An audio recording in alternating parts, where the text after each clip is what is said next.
सपने में दिखी लाश हकीकत में मिली। जी हाँ, आप इसे फिल्मी कहानी समझ रहे होंगे, लेकिन ये हकीकत है। और ये हुआ है रत्नागिरी जिले के खेड़ में, जहाँ पर एक युवक पुलिस थाने पहुँचा और उसने बताया कि उसे सपना आ रहा है और सपने में उसे खेड़ रेलवे स्टेशन के सामने की पहाड़ी पर एक शव दिखाई देता है और वो शख्स उससे मदद की गुहार लगा रहा है। हैरानी की बात है कि पुलिस ने उसकी बात को माना और वहाँ पर खोजने पहुँच गए। और जब उस पहाड़ पर पहुँचे तो एक आम के पेड़ के नीचे एक शव मिला। हालांकि शव पूरी तरह से सड़ चुका था, उसकी खोपड़ी थोड़ी दूर पे अलग पे पड़ी हुई थी और पेड़ से एक रस्सी लटकी हुई थी, जिससे लग रहा था कि उस शख्स ने खुदकुशी की है।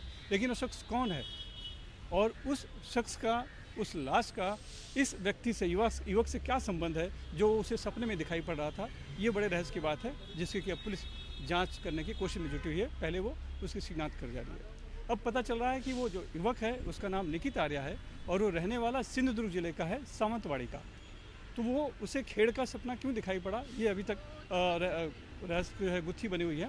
लेकिन इतना पता चला है कि उसका ऐसा कहना है कि लगातार जब सपने में उसको शव दिखाई पड़ रहा था तो वो खेड़ आया और खेड़ में 5 दिनों तक उसने तलाश की, अब खुद होकर, जो उसने इंस्टाग्राम पर भी पोस्ट किया है कि मैं लगातार उसकी तलाश कर रहा हूँ लेकिन वो मिल नहीं रहा है। और सवाल ये भी है कि उसे नहीं मिली लाश, लेकिन जैसे ही पुलिस के पास हो गया और पुलिस पहुंची तो वहाँ पर उसे लाश मिल गई। तो पुलिस अब उस पूरे मामले की तहकीकात में जुटी हुई है। उसे पता चला है कि जो शख्स है जिसका नाम निकित आर्या है वो बीई किया हुआ है और वो इसी महीने पहले गोवा गया था, गोवा से फिर सूरत गया था और सूरत से फिर वो खेड़ आया था। लेकिन पुलिस की माने तो वो उसका कहना है कि उसको गोवा के बाद कुछ याद नहीं रहा, सीधे ये सपना आया और उस सपने के खोज में, उस शव की खोज में वो यहाँ पर खेड़ में आ गया था।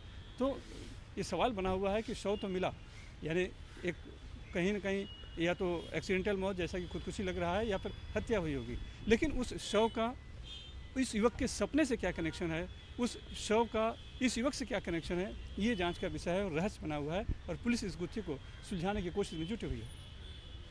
मुंबई से cameraman Praveen Rohit, Sunil Singh, NDTV India के लिए।